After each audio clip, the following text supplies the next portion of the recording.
Alright, I'm sitting back down and I have another cup of tea brewed. That's not the thing I'm reading.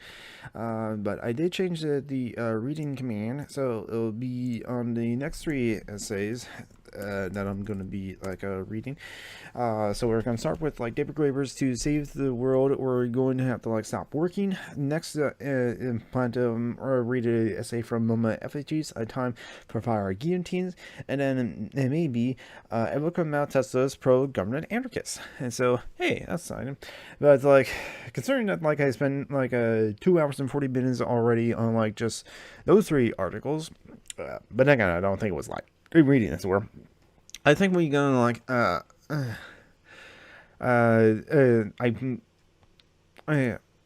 I'll see how well I get through these articles. Like, I swear that if I finish these three articles, then there's one final like essay I want to like read. I swear. How's everyone in the chat doing? How's everyone doing? I have like still 4 viewers, so thank you for like tuning in and watching and checking out me. And totally fine if you're lurking or in the background or have me playing on the background as it were. But if you do happen to like miss some portion of the streams where no doing is advanced, but I have a YouTube channel, and these as part of my social, so there's a link for my YouTube channel. You can follow me there, and there's some rest of my links in my social. Twitter's the best place to like find out when I'm streaming next, other than like clicking the notifications onto like Twitch, because I don't have a schedule. It really depends on like when I get off of work, or like if I'm having working like for 12 hours a day, and or it depends on a lot of different things if I'm streaming or not. It's on the weekend, so I'm free on the weekend, so I'm able to stream. But those are the other places to find out where I do. But on my YouTube channel, which is linked right there, and also in my back page and the links below in my bio, that's where I'm going to re-upload the VODs, re-upload the portions of the videos like this one right here, or of me reading these essays, as well as like the other political readings I'm doing. Like I'm currently going through a reading of David Graeber's book, Direct Action Iconography, which I'm quite enjoying. And so even though I read them on Twitch, they'll be uploaded onto like YouTube. And so now, since I like David Graeber, I found this article like somewhere. I think in like Taffy's like Discord server, or in like other places. And so here it is. David Graeber, to save the world, we're going to have to like stop working. From the big issue, writing as a part of like Javis Cocker's big issue takeover before his ultimate untimely death earlier this month. David Graeber expressed his confusion about why we've destroyed the planet if we don't have to. So it's written by David Graeber on September 8, 2020, and it's so sad that he passed away earlier this year. But I got myself another cup of tea of hot water leaf juice. This one being mint medley. It's like peppermint, spearmint, lemongrass, and like hippocampus, I think. No, I don't have them. No, I don't have them. I have the one of the bags didn't save it to know what the ingredients in it is. I have a no. That's cozy. Oh, well. It's not important.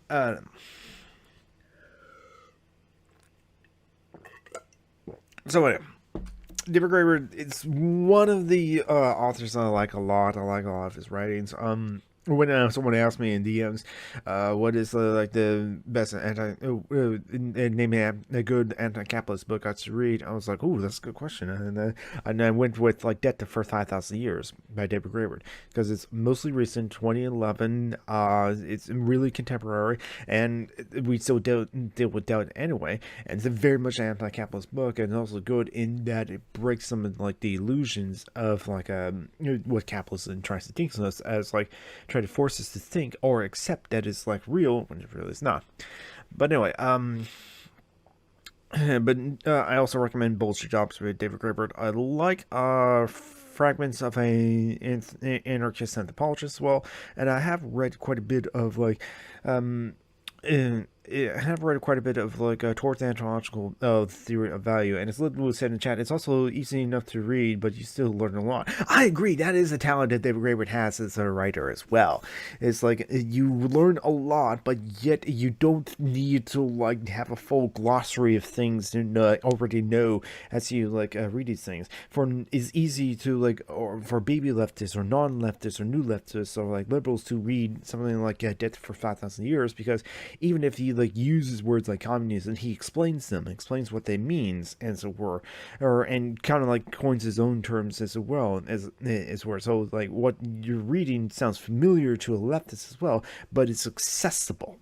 The writing in David Graeber's works is accessible to his instruments. So anyway, so now I'm going to read and what David Graeber says about to save the world, we're going to have to like stop working. Our society is addicted to work. If there's anything left and right both seem to agree on, it's that jobs are good. Everyone should have a job. Work is our badge and of moral citizenship. We seem to have convinced ourselves as a society that anyone who isn't working working harder than they would like to be working at something that they don't enjoy is a bad, unworthy person. As a result, work come to absorb even greater proportions of our energy and time. Side note, I hear this amongst liberals, and then I have to like as leftists think critically of it, because liberals do seem to think that those who work harder deserve to be paid more. And just not critically think about it seems like a fair thing to say. And for someone who grew up in say in America or the UK or in other like liberal democracies, that sounds like a fair thing to say. But I critically just like started to think about it. It's like, well, wait. Well, first of all, who decides who is working harder? And already there, you introduce a power dynamic and point out to like one of the problems of our systems, like who decides is really the 1%, or is the bosses and the managers and the CEOs and the board of directors, and how do those people get into those positions? And that's where you get into those things. And exactly, Linwu, as Linwu said in the chat, how do you determine who did value? And because if people who work the hardest as musicians, who absolutely work the hardest, probably should be paid more. And right, Linwu, who came up with the method as well, and that's kind of like what I was referring to as well. It also seemed ableist, because who determines who works harder? Because for someone who has chronic pain or chronic disabilities or has a bunch of other like issues, it's a lot harder for them to do the same sort of thing that an able-bodied person can easily do. So they're working harder for something that's easy for an able-bodied person. So that kind of like dynamic, that idea, when unchecked, it's actually really ableist. And as someone was also said in the chat, and how many people of that are dead as if nothing was created from the first principles. Yeah, exactly. So this obsession about work that it is an American culture, so in other cultures as well, in like liberal democracies, I imagine, is being a problem as well, which is probably why David Graeber says we got to be like an anti-work. So I'll continue with the essay. Much of this work is entirely pointless. Whole industries, think telemarketers, corporate law, private equity, whole lines of work, middle management, brand strategists, high-level hospitals or school administrations, editors of in-house corporate magazines, exist primarily to convince us that there is some reason for their existence. Unless useless work crowds out useful, think of teachers and administrators overwhelmed with paperwork. It's almost inevitably better compensated, and is almost also invariably better compensated. I finally figured out how to pronounce that word. I do that sometimes. As we've seen in lockdown, the more obvious that your work benefits others, the less they pay you. The system makes no sense. It's destroying our planet. If we don't break ourselves of this addiction and quickly, we'll leave our children and grandchildren to face catastrophe on a scale which makes the current pandemic seem trivial. if this isn't obvious, the main reason is we're constantly encouraged to look at societal problems as if they were questions of personal morality. All this work, all the carbon we're pouring into the atmosphere, must somehow be the result of our consumerism. Therefore, to stop eating meat or dream of flying off to beach vacations. Therefore, to stop eating meat or dream of flying off to beach vacations. But this is just wrong. It's not our pleasures that are destroying the world. It's our puritarianism, our feelings that we have suffered in order to deserve those pleasures. If we want to save the world, we're going to have to stop working. I'm going to interject here, and maybe this is something that David Graeber will brings up. Oh, actually, I see it in the next section, as it were. So then I'll just continue. 70% of greenhouse gases emissions worldwide comes from infrastructure, energy, transportation, constructions. Most of the rest is produced by industry. Meanwhile, 37% of British workers feel their jobs are entirely unnecessary. If there were a vanished tomorrow, the world would not be any worse off, simply due to math. If those workers are right, we could massively reduce climate change by just eliminating bullshit jobs. So yes, that was about the allude to. So I did read the book Bullshit Jobs, A Theory by David Graeber. Excellent book. I do recommend it. It's easy to read. And he kind of looks at that when you look at the bullshit jobs, and yes, that the survey was a real survey by YouGov, that 37% of British workers actually do find that the work is completely pointless, and their whole industries of finance, for example, that is completely pointless, and yet those people, those that work in finances or work in those other positions that are bullshit, have offices, so they work in those offices. And then they have to drive those offices because they don't work from home until we finally got to telecommunications of the pandemic of stay-at-home orders. And then and those offices have to be clean. There needs to be maintenance crew, managerial staff, and janitors. So they hire workers that are real work, it's ship work because they're paid little, but they work in service of bullshit. And so if we give let's go. Let me not speak so much for David Graeber. Let me continue to read David Graeber continuing from the article. So that's one proposal. Proposal 2. Batshit construction. An enormous amount of buildings today is purely speculative. All over the world, governments collude with the financial sector to create glistening towers that are never occupied, empty office buildings, airports that are never used. Stop doing this. No one will miss them. If we don't break ourselves of this... Oh, this is a quote from the previous thing, so I'm not going to read that because I already reread it. But I might as well reread it again. This is a highlight quote. If we don't break ourselves of this addiction quickly, we will leave our children and grandchildren to face catastrophe on the scale at which it makes the current pandemic seem trivial. Anyway, back to the article. Proposal 3. Plan obsolescence.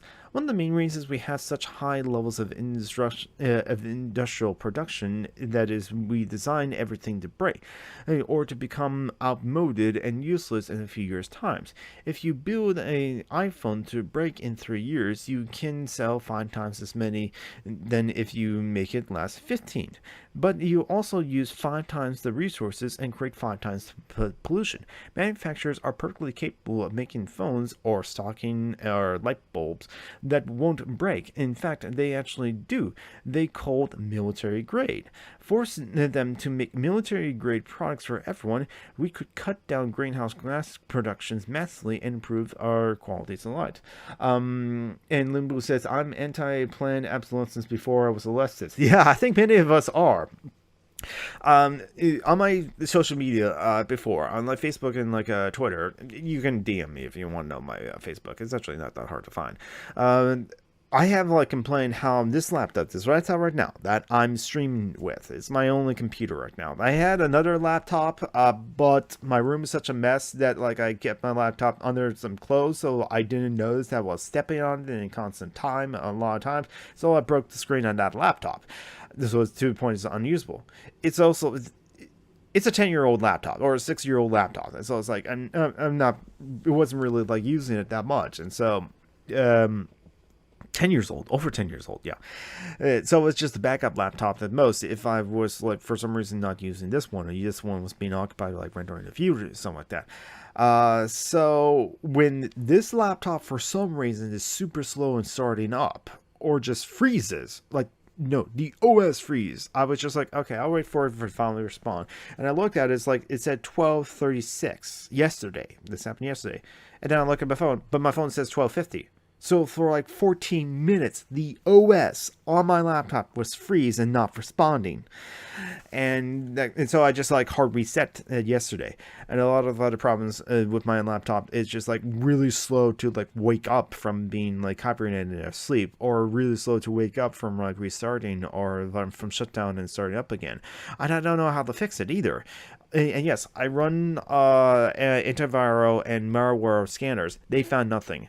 I did defraggment of defragging Randat on my laptop. It was like the Windows version of it, but that found nothing too, and did all the consolidation it needs to of the memory. So there's nothing inherently wrong with my laptop. And also, last night in my Inkenfell stream, my laptop just completely forgot that it was connected to Wi-Fi.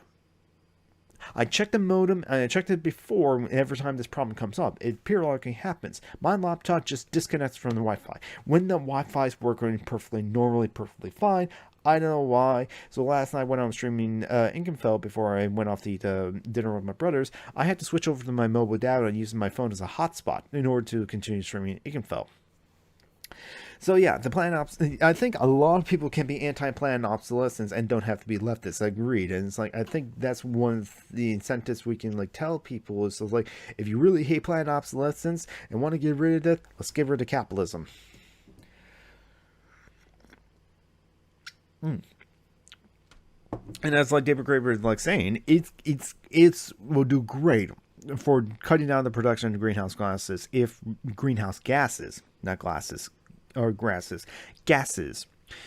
we make everything military grade, because as David Graeber says, they can make things so they will never break, or for the most part almost never break. So I'll continue with the article. Oh, it's just like very short. These are just starters.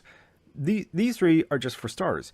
If you think about it, they're really just like common sense.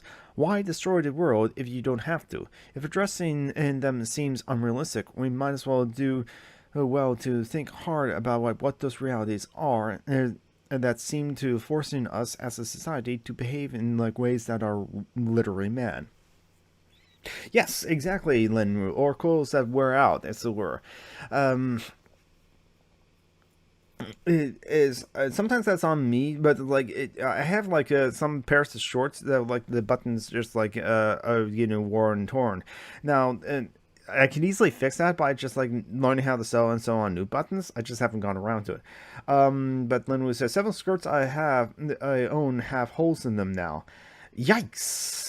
And that's the thing, like, I'm 36, I grew up, and I'm sure probably many people, especially like ex-Zennials or Gen Xers, or remember hand-me-downs. That was a common thing for like low-income families to do, hand-me-downs, or just like thrift stores and clothes drives and all those sort of things. So a lot of people did actually like got a lot of like used clothes, as it were, but with like the clothes having planned obsolescence and just like wore torn or just like get used after a while. And Lenwu, no hand-me-downs as a twin. Oh, that kind of sucks. But hand-me-downs was a common thing to do. But with now clothes being worn out quite quickly, that's not a helpful thing to do. So